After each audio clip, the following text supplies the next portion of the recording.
నందమూరి అభిమానులకు, ఎన్టీఆర్ అభిమానులకు, కళ్యాణ్ రామ్ గారి అభిమానులకు కృతజ్ఞతలు తెలియజేసుకుంటున్నాను. ఇక్కడికి వచ్చిన మీడియా మిత్రులందరికీ. చెప్పాలంటే ఈ స్క్రిప్ట్ కళ్యాణ్ సార్కి చెప్పినప్పుడు బాగుంది, బట్ మేడం ఒప్పుకుంటేనే చేద్దామన్నారు. అది మేడం చెప్పగానే యాక్సెప్ట్ చేయడంతో ఈ ప్రాజెక్ట్ ముందుకెళ్ళింది. దీన్ని నేను మేడంకి, సార్కి కృతజ్ఞతలు తెలియజేసుకుంటున్నాను. అండ్ మా ప్రొడ్యూసర్స్ నాకు ఏమి ఇబ్బంది పెట్టకుండా హ్యాపీగా ఈ సినిమా చేయడానికి కారణమయ్యారు. థ్యాంక్స్ చెప్తున్నాను sir.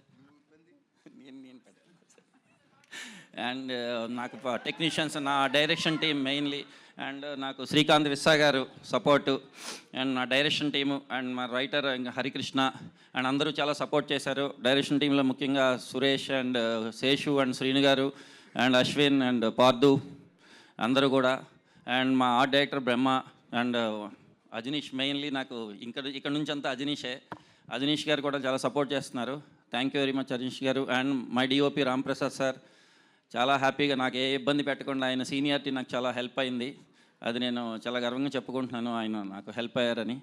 And thank you very much. Pradeep గారు, యాక్చువల్లీ ఈ క్యారెక్టర్ విజయశాంతి గారిని తప్పితే ఇంకెవ్వరిని ఊహించుకుని రాయలేము, అసలు క్రియేట్ కూడా చేయలేము.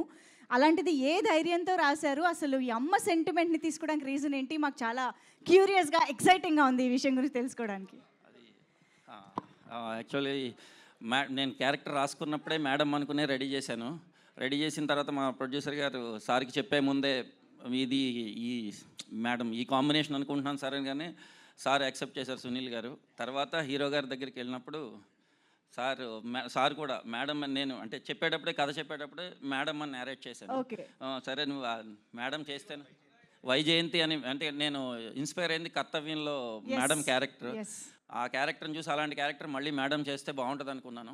అలాగే ఈ క్యారెక్టర్ రెడీ చేశాను. వావ్, చూసారా మ్యామ్, ఈ జనరేషన్లో కూడా మీ ఫ్యాన్స్, మీ క్యారెక్టర్ ఫ్యాన్స్. సో ఎస్, ఇప్పుడు మీరు అమ్మ సెంటిమెంట్ని ఈ సినిమా ద్వారా తీసుకురాబోతున్నారు కాబట్టి మీ రియల్ లైఫ్లో మీ మదర్తో ఉన్న ఏదైనా ఒక ఎమోషన్, ఏదైనా ఒక మూమెంట్ మాతో షేర్ చేసుకుంటారా? మా మదర్ చిన్నప్పటి నుంచి నన్ను చాలా బాగా చూసుకున్నారు.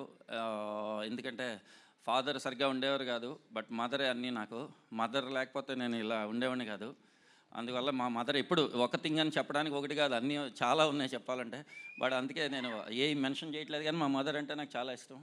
చాలా ఎమోషనల్గా ఉంటాను ఆవిడతో. అమేజింగ్.